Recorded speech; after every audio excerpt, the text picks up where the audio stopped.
Hey guys, Professor Bill, Comic Book University, and the Night Gwen Stacy Died. This is the next up in my series of Marvel's greatest events. Now, mind you, we started off with the wedding of Sue and Reed. We in the Fantastic Four. And then we went on to the Kree Skrull War. Here is not some super particularly huge thing, right? But yet it had lasting consequences. They said that it was going to have consequences right on the cover of this. This issue is number 121 and 122. Most recently, the Spider-Man was actually up in Montreal fighting the Hulk. The previous two issues. This is particularly interesting. Let's get talking about who made these comic books. Issue number 121 and 122 were both written by Jerry Conway, both penciled by Gil Kane, both inked by John Romita Sr. and Tony Mortarello, and both colored by Dave Hunt, and the letters were both done by Artie Simek. Roy Thomas was the editor on both. Roy Thomas was the first person to, everybody talks about John Romita Sr. was the first artist to take over on Spider-Man after Steve Ditko left. But Roy Thomas was the first person to take over Spider-Man, even if it was only for 4 issues after Stan Lee.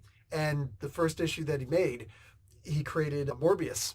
It's kind of a big deal, right? Horrible movie, but great character. There's a reason why we were all hyped until we realized it was Sony doing it. We're like, nah, this is going to suck. It is what it is. Told yous. Stan Lee wound up coming back for a while and then sharing some duties with Jerry Conroy. And eventually they just kind of said, you know what, let's just let Jerry Conway do this stuff. Now, it's funny because this is the issue that Gwen Stacy dies, issue 121. But meanwhile, in issue 90, just 2 years prior, is actually when her father, Captain Stacy, died. And that was directly under Stan Lee. So, is what it is. These Jerry Conway books, this is the first one that really went crazy because while everybody else did all these incredible things with Spider-Man, Jerry Conway, for the most part, was actually rather tame. I mean, the first new villain he introduced to Spider-Man was Hammerhead. Not exactly a huge, wow, what to do in the comic books, right? Not that much, especially for Spider-Man. Who cared for the most part? But then this happened. And this was huge, my peeps. In fact, it said that this is the comic book that actually ended the comic book Silver Age. And then it would begin the Bronze Age of the comics. Why? Because this really was the end of innocence. Plenty of people have died before. We just talked about Captain Stacy. Hell, just the issue prior, Spider-Man was working and trying to help out, and some guy pops up at the end and just like pop, like kills this dude. Just straight up kills this dude right behind him. He's like, oh no, that's horrible, and it's really sad. And okay, it's like whatever. It was a little bit sad. We move on. Oh my God, people die, but not Gwen Stacy. Like these two were actually supposed to be together, Peter and Gwen. They were actually supposed to be a couple, not Mary Jane. Get out of here, Tigress. Let's get talking about this comic book in and of itself. This was, I'm telling you guys, this one's a bit of a tearjerker. So let's start reading. We start off with this incredible cover right here. Oh, I actually didn't give you the finer details. The cover date of these comics were June and July, respectively, in 1973. But the release dates were March 13th in 73 and then April 10th in 73. Okay, so The Amazing Spider-Man, 20 cents, only 20 cents for issue number 121. And it says, someone close to me is about to die. Someone I cannot save, but who? And he's looking at these pictures, and you got the Osborns, Harry and Norman. You got Mary Jane. You got J. Jonah. Oh, if only. You got Gwen. You got Aunt May, and people were worried. You had Robbie and his son. You had Flash. You know, all these people in here. It says, don't you dare miss this issue's shocking surprise supervillain. Ish. Ish. Surprise, it's the Green Goblin. Not a trick. And this is what's so interesting on the front of this. Not a trick, not an imaginary tale, but the most startlingly unexpected turning point in this web slinger's entire life. Were there other web slingers during this time? There's no Spider-Verse. How can Spider-Man go on after being faced with this almost unbelievable death? Like, they were really laying this on thick. In fact, I said there are quite a few things we could say about this issue, but we won't. This is starting the next page. As for its title, that's something we'd like to conceal for a while. But we promise you this, Pilgrim, it's not a title you'll soon forget, and how true that was. They actually revealed this on pretty much the last page before the epilogue. Oh, there's an after credits scene. I'm going to actually give you all of the pictures in here because, well, you're not supposed to show a comic book from the beginning to the end. So I promise I won't show the advertisements. But there's a really old comic book, so like, deal with it, peeps. I'm going to show you all the pictures on this. I hope you're not too sad. So in issue number, I think it was 96, 97, and 98. I think also a bit of 99. The Green Goblin was there. There's this big hubbub. There was some stuff going on. Gwen Stacy did not sleep with the Green Goblin. I don't care what anybody says. She did not sleep with Norman Osborn. There were no kids. No, it didn't happen. I refuse to commit to that being an actual reality. Anyway, we see Spider-Man looking in Harry Osborn's room in Norman's house. Harry's in bad shape. Stan Lee liked to deal with drugs. That came out wrong. Don't clip that. He liked to deal with issues in the comic book issues that brought up the issue of drugs. He liked to do that a lot. Got in a lot of trouble with the Comics Book Authority. In fact, at one point, he was like, you know what? I'm going to do a story about how bad drugs are. Comic Book Authority was like, oh, no, we can't let you do that. You got to take it out. And he's like, you know what? I don't need you, Comic Book Authority. You can kiss my butt. And it was a beautiful thing. It was a beautiful thing. We saw in the previous issues that Harry Osborn had started tripping on LSD, acid, right? This is the second time he's using it, and he's just having a really bad trip and whatnot. I don't know the effects of LSD. From my experiences with LSD are watching Jimi Hendrix and some other people like, The Doors and Pink Floyd doing really incredible music. So I've never had any bad experiences myself with LSD. I do remember when I was a kid growing up in the 80s, they would tell us that in school that if you sometimes you could actually like take LSD and then you get one half of it and the other part stays in your brain, and it could trigger like 10, 20 years later. You'd be driving down the road and all of a sudden see like an animal jump out of nowhere and be like, and go to avoid it, and you crash. I never did any follow-up research on that. Maybe somebody could let me know. Have you had a second trip out of nowhere? And would you have multiple second trips if you took acid multiple times? Because that's something that I asked and the teacher didn't know. I'm saying. I was in 3rd grade.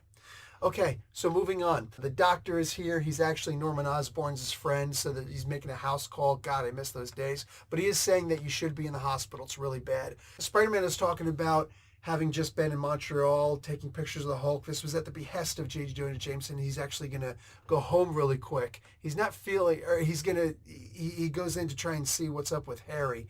And Norman appears out of nowhere, and he's sweating, he's crazed look in his eyes, like, get out of here, don't go anywhere near my son. And he doesn't know why. Remember, back in issue number 39 and 40, I think it was, when we first saw the Green Goblin, like, holy crap, go out of control, he'd learned of Spider-Man's secret altered ego, right? He learned that he was actually Peter Parker.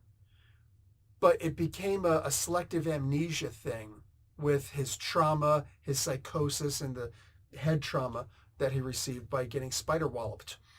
I'm pretty sure that's an actual term. Hey, Iron Man has the rocket punch. Why not the spider-wallop? As opposed to the, you get... Okay, anyway. So, selective amnesia, that's what Norman has. And go figure, he's not even married anymore. His wife's dead. I have selective amnesia with my wife all the time. But it's only with her. Go figure. So, he still feels this hatred and animosity towards Peter, and anything bad that could possibly happen in his life, in Norman's life, he's kind of blaming on Peter.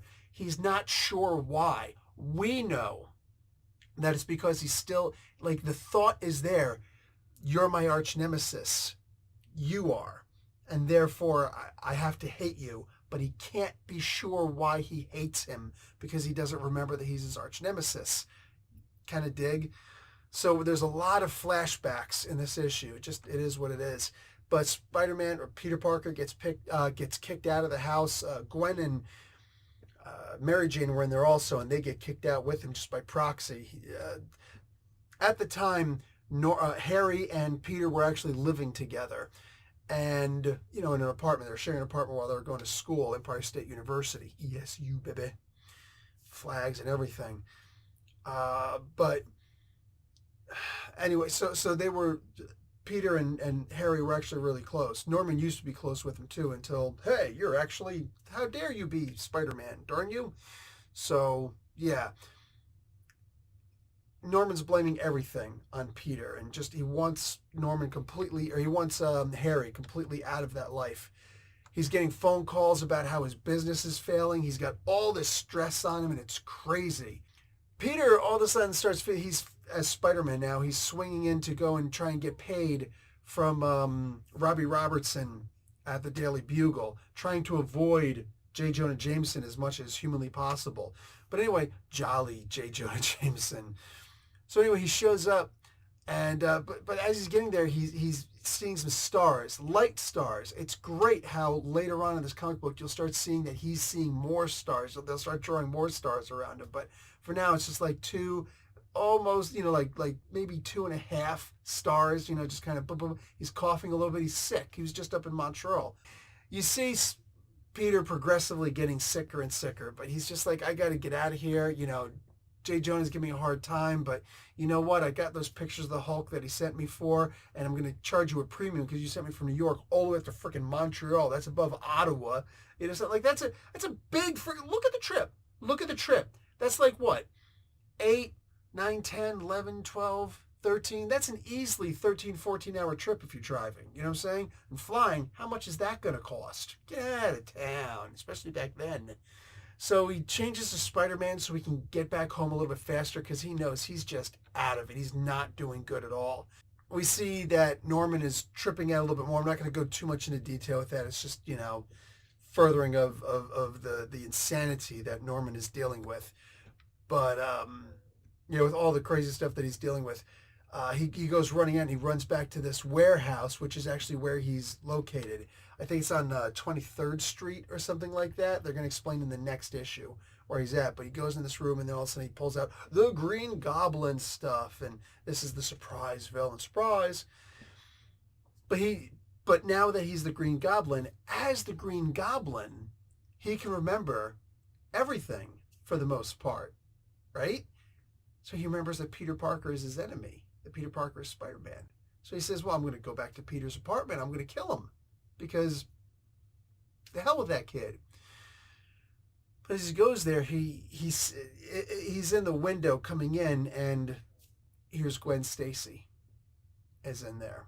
Now, Norman has had his own reasons for, Green Goblin specifically, has had his own reasons for hating Gwen Stacy. Go back and read those issues I just mentioned at the beginning of this video about that. But he has had his own reasons for it. None of them were because they had an affair. I don't want to hear it. But what I will say is that he shows up and then he leaves a pumpkin in Peter's apartment. Gwen had the key. She can go in and she was waiting for Peter to come home.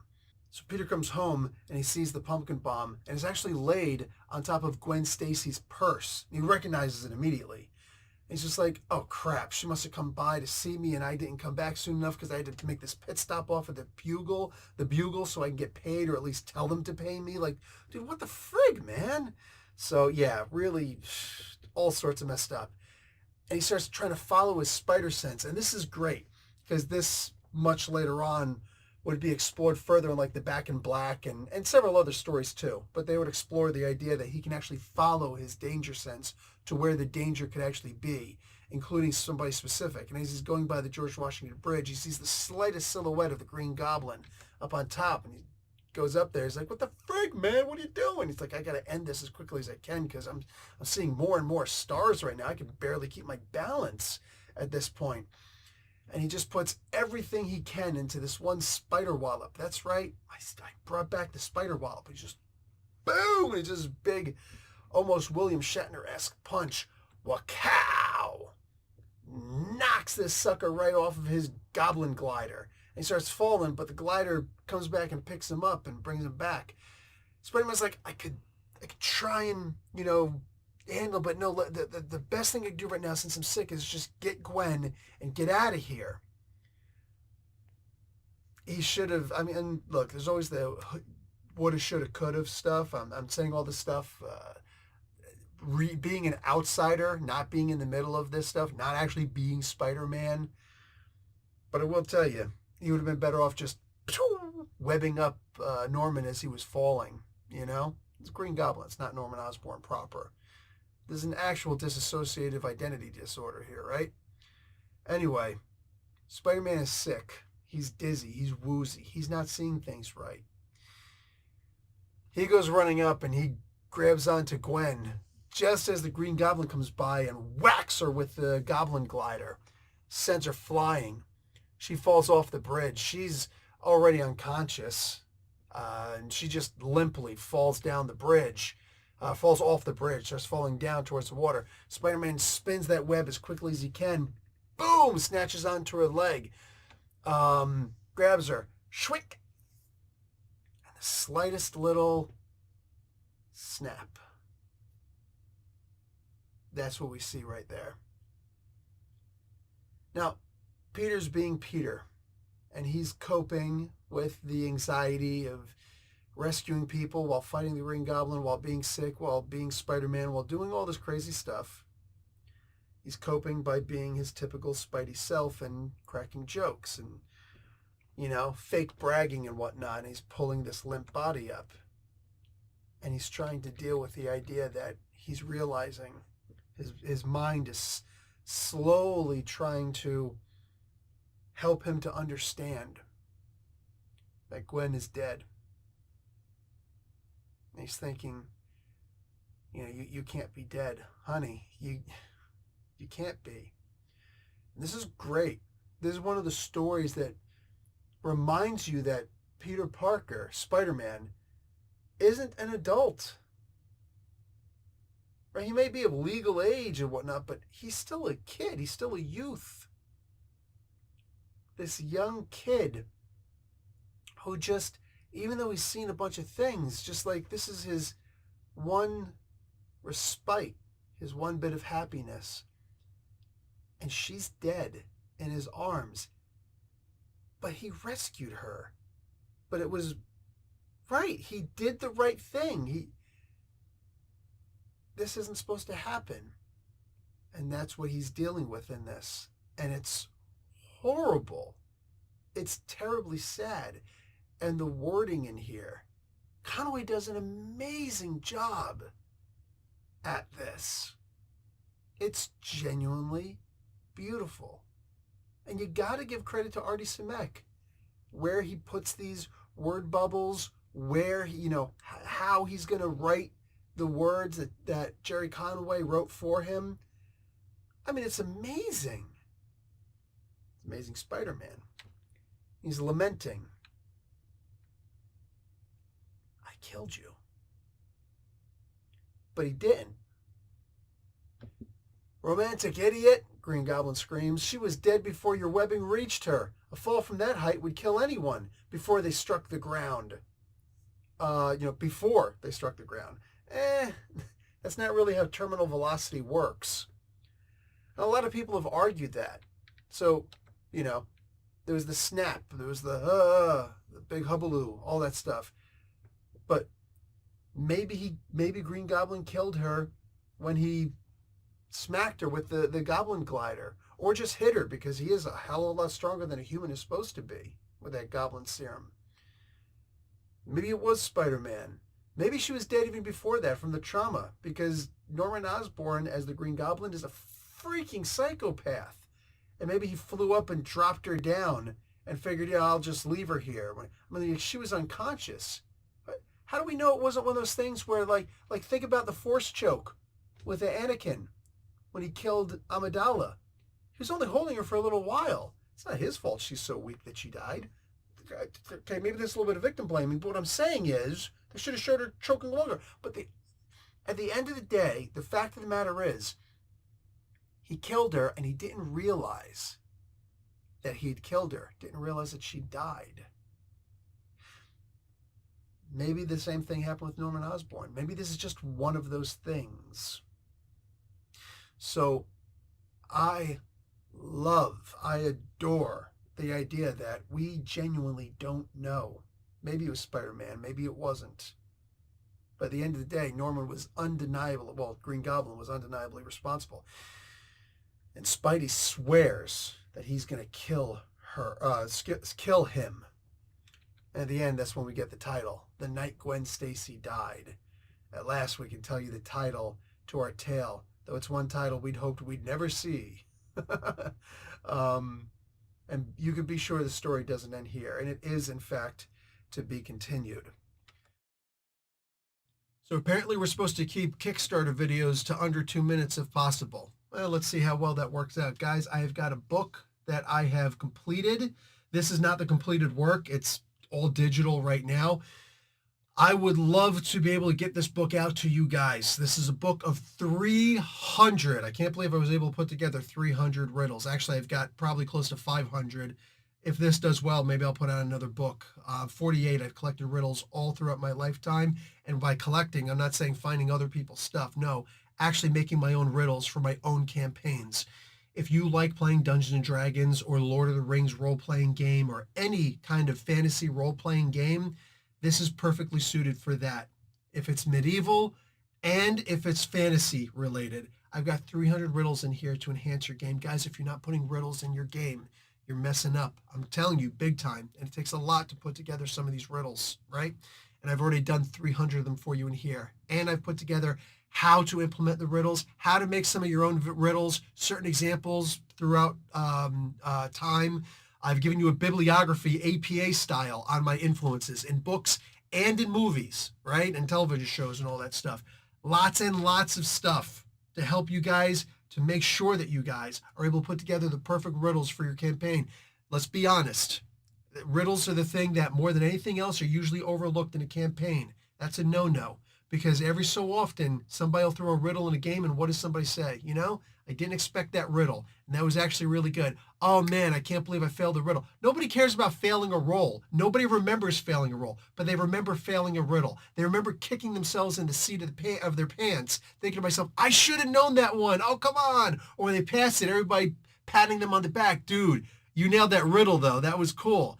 It doesn't have to be some opening the door. It could be warning about a patrol of goblins up ahead. It could be warning that, hey, you know, you solve this riddle, otherwise this monster up here, the stone golem, is going to come awake, right? Hey, solve this riddle and I'll let you know what kind of trap is up ahead. Otherwise, you got to go in blind and hope that your thief doesn't fail that roll, right? So it's a way to bypass the dice or incorporate the dice and figure out how to put a cool riddle or two, one is good enough usually, in your campaign, to really enhance the flavor of your campaign. And you know what, honestly, if you just like a book of riddles, get the freaking book of riddles and just enjoy the riddles. I got the answers in the back. You know what I'm saying? Whole bunch of really good stuff in here. You guys are going to love this. I promise you. I got a whole bunch of stuff in the future. One complaint that I have about this book, that's right, I have a complaint about my own book. The art in here. I have a background in computer programming. I would love to get some of my friends in the comic book world, I'm talking people who currently work in Marvel and DC, to actually do their own art, their own interpretation of this art, or their own art out of their minds. There's six images inside here that I did with digital art, with AI, and not including the cover. So that's 7 whole things of art that I have done with AI. And it's beautiful stuff, but I would rather my human friends actually put together something. So if we can make stretch goals, that's what we're going to wind up doing. So I have almost doubled the length of this video. I'm going to cut out, but guys, there's going to be a special thank you for every single one of you who backed this campaign. Thank you so much for even watching this video and giving it a shot. Spread this around to your friends. If you've got a Facebook page or anything where you talk about your role-playing game stuff, please consider passing this on. Thank you, every single one of you. Take care. So guys, now let's take a look at issue number 122, the last issue in this event that we're going to be seeing here. Also, 20 cents. Heads up, wall crawler. First I finished off Gwen Stacy, and now it's your turn. Wrong, Goblin. You murdered the only girl I'll ever love. Well, that's not true. Well, kind of. It's partially true. There's truth and lie in that. In today's day, you're going to die.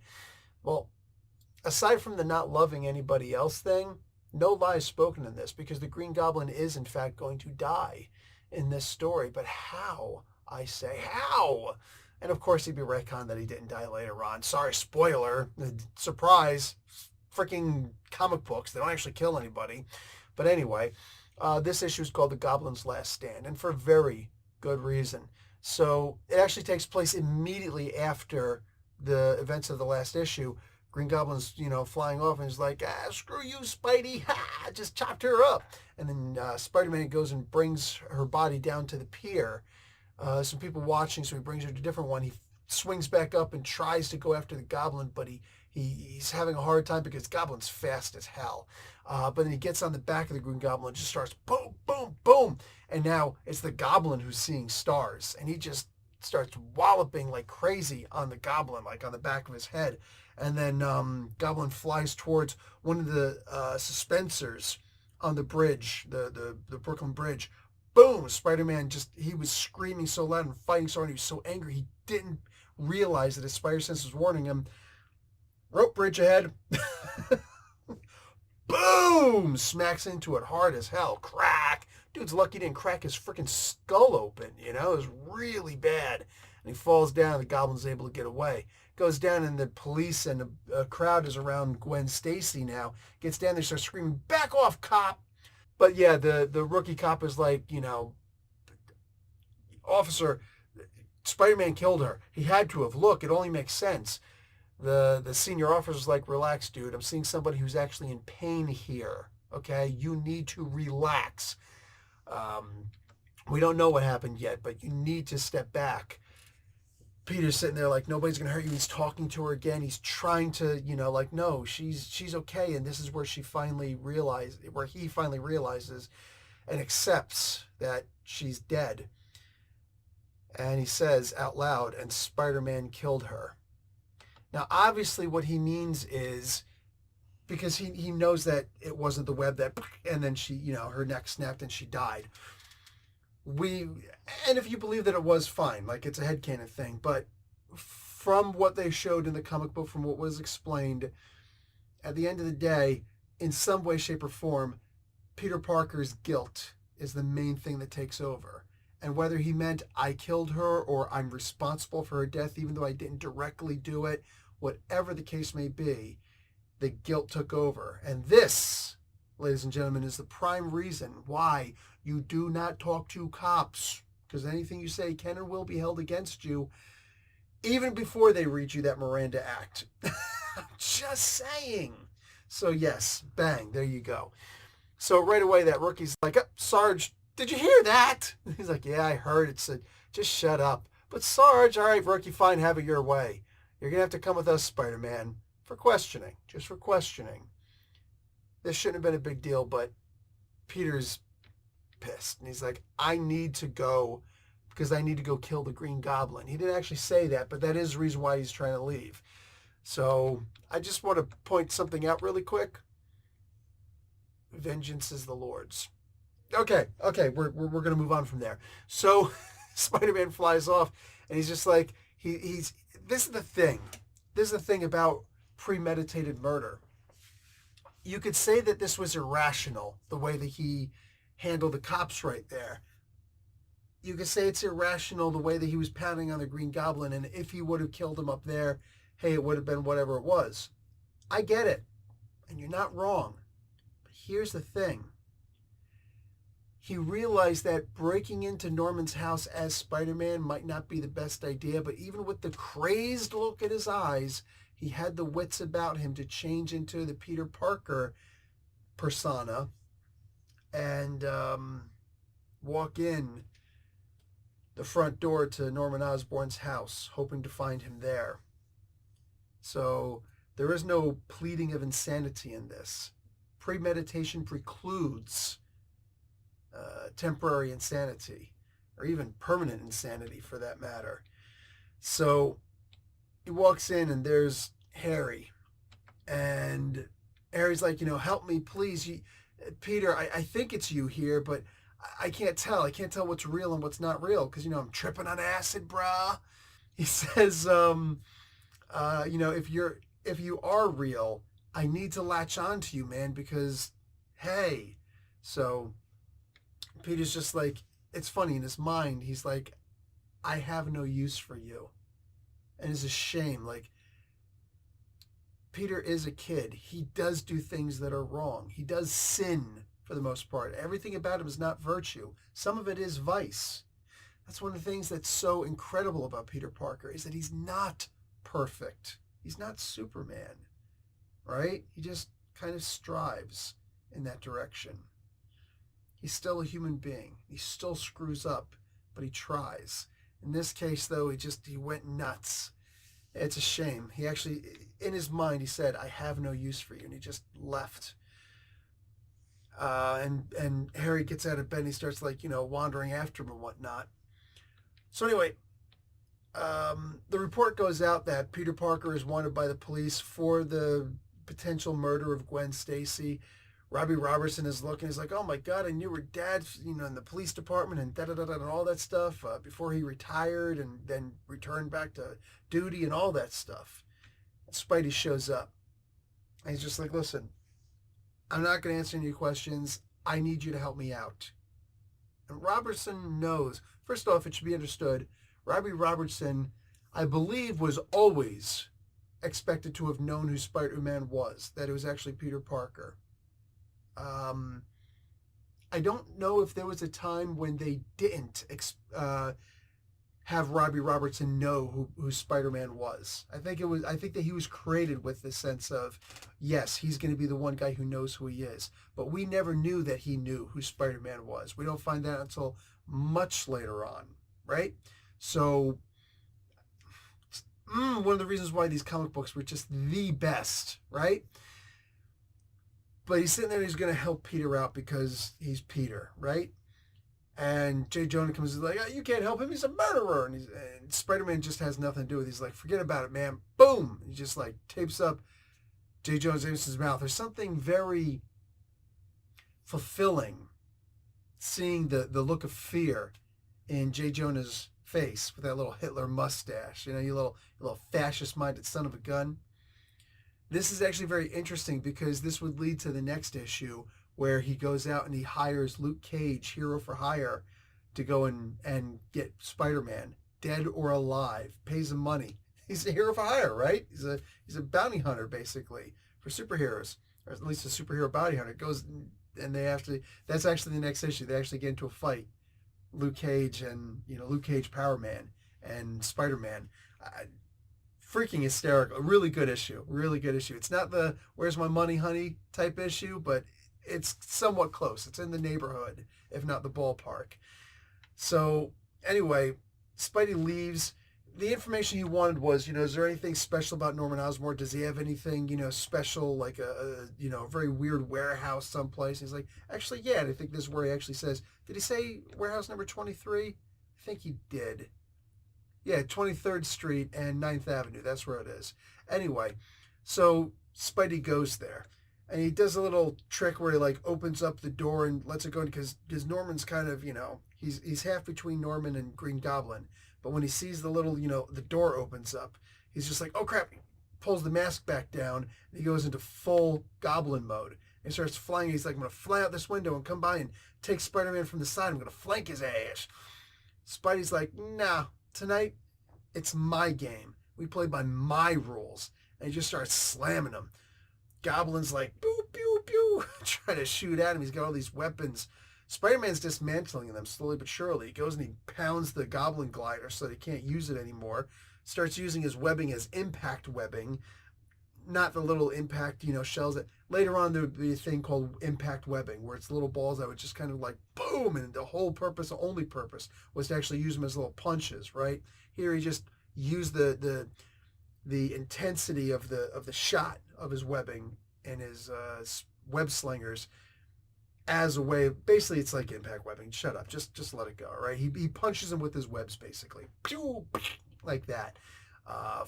Runs up, grabs onto his finger, and just starts pounding him. And like the look, you just see he's just boom. And what did I tell you? I told you. Just like when Vision went crazy in the Kree Skrull War and started pounding on that one scroll, what did I tell you? The typical thing that you'll do when you're in a fight and you either don't know how to fight, and you're really strong, or you're just in a infuriate. Like I would even do it if I lost all my sense. I was just like, I'm gonna hurt somebody. This person hurt a family member. I am going to kill this person. Right?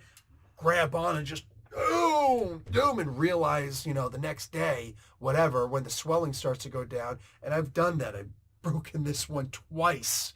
One of them was doing exactly something like that.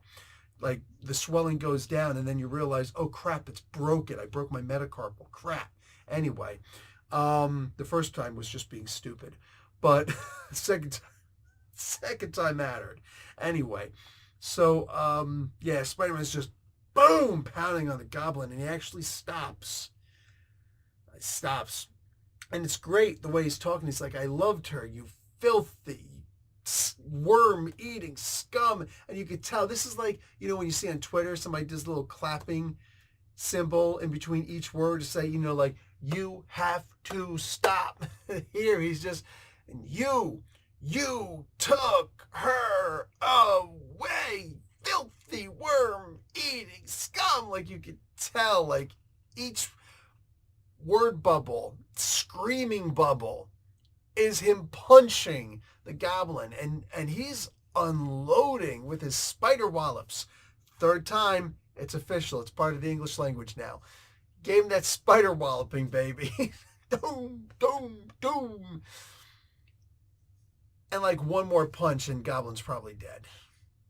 Right? And he's just laying there. Think it's like, the hell. But you got to remember, he does have that serum in him, and he is really freaking strong, and he can take a pounding. Not a pounding like that for long, but in this particular case. And while Spider-Man's trying to be like, oh my God, in another moment, I might have killed him. I would have become a murderer, just like him. Green Goblin starts summoning his Goblin glider to come around behind him. Some of you may have seen this scene. This is exactly what winds up happening. Exactly that, verbatim. And I love it, how it says, so do the proud men die, crucified, not on a cross of gold, but on a stake of humble tin. I really doubt the Goblin glider was made out of tin. I mean, maybe. Like, it's one of the reasons why it's so light, I guess. That could explain it. But I figured you'd take a better beating than that. Saying than if it was just made out of tin. Anyway, the glider comes in and just, boom, kills the Green Goblin. Spider-Man kind of walks away, and he's just like, I thought that this would actually mean something. And this is great. I don't think that the art really did it justice, but this is that sense that you get. You think that killing someone who's wronged you, even if it's somebody like let's say somebody killed a close family member of yours, right? And you think, I'm going to kill this person. You go up and you find this person. Nobody's able to stop you. Nobody's around to stop you, whatever it is. You're not stopped. You start hitting this person. Maybe you take an item or something and you actually wind up doing the unthinkable. It's not something you meant to do, but because you're crazy in the moment, right? I think many of us have thought about doing this at some point to someone. I know for a fact I have, right? Sometimes somebody hurts you so bad by hurting you indirectly, by directly hurting someone you care about. And then you just think, I'm going to murder this person, right? But when the deed is done, I'm not saying I ever killed somebody like this. Like, come on now. When the deed is done, you always hear it from people. You hear it from grizzled veterans. It didn't make me feel better. From people who killed the person who killed their mom or killed their dad or killed somebody, killed their child. It didn't make me feel better. In the moment, of like, yeah. But they always wind up saying years later, I still have this pain, this emptiness, this void inside of me. Jerry Conway knows how to write, man. Whew, this guy's amazing. And he wrote something amazing here. This feeling of almost apathetic regret. It's not easy to write this stuff. I really do wish the art was done in a way where you actually see the slumping of Spider-Man, like genuinely feel it. You can almost get a sense of that later on, but he just looks angry. I'd rather see the little shaking line, like he's shaking a little bit afterwards, his hands at the very least. But he leaves, he kind of meanders off. He walks out of the alley instead of swings out. He's not. So this is the one part that where they're showing not telling something special. They don't show him swinging out like normal. He can't. He's sick, and his mind is just warped right now. So he just walks, staggers out of the alleyway. You see somebody watching, somebody looking. And it's funny here, Spider-Man is not alone. Though the identity of this shadowed observer will remain concealed for some time, the effect of his presence will soon be revealed.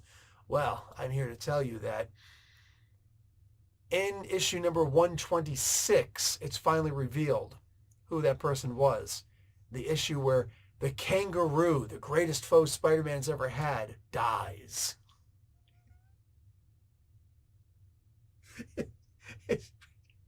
They Uncle Bend him too, man. Like, I'm just saying. Anyway, it turns out that's actually Harry. So, yeah. Several issues later, you find out it was actually Harry Osborn who was in the shadows watching. So he watched Spider-Man not kill the Green Goblin, but kind of kill the Green Goblin, right? He was there for it. He didn't realize that the Green Goblin was his father, though. So all of this would start to compound and eventually lead to Harry not being very well. I love how they show stages of this, right? Anyway, there's an epilogue in here where Mary Jane is hanging out in Harry and Peter's apartment, waiting for Peter to show up. It's like, hey, maybe we can go back and see if we can be with Harry, see if he'll be okay. And he's just like, just get out. It's like, yeah, like you care. Like, you don't care about anything. You wouldn't care if your mom died. And the truth is she wouldn't. You know what I'm saying? Well, for the most part. Anyway, you wouldn't care about anything. He says, just get out. Believe me, I wouldn't want to spoil your fun, all right? Because, like, she's the wild redhead girl, right? Redheads have no soul. I'm going to be killed for that one anyway. Probably not, because at the end of the day, just let it go, man. Be cool. Be cool, all right?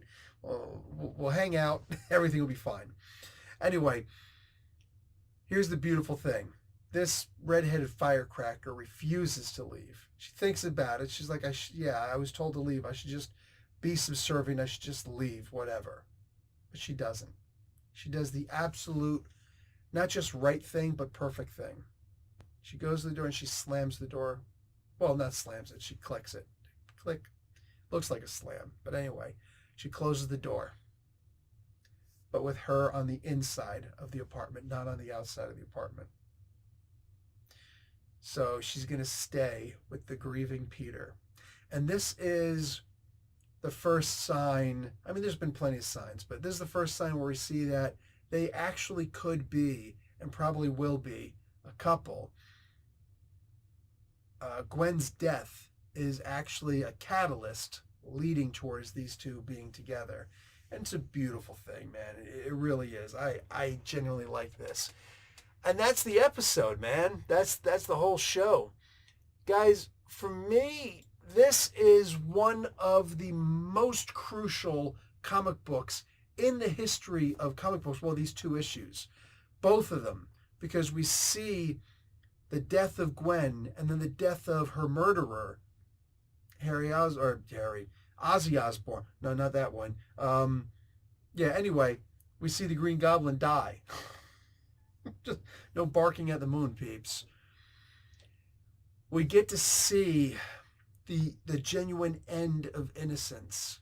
This isn't just, oh, the vulture's attacking. I'm going to make a joke and knock him out of the sky, and this old man's going to go off to jail. You know what I'm saying? And he's going to make a comment about how he clipped his wings, right? Nah, dude. His girlfriend died. The whole reason why heroes wear the masks, and nobody wears a better mask than Peter. The whole reason why they wear these masks is so their loved ones don't get hurt. And here we see that this gets taken home to him directly. And then we see him go after and intend to murder. Think about later on when the Harry Potter series, right? When Sirius Black is murdered.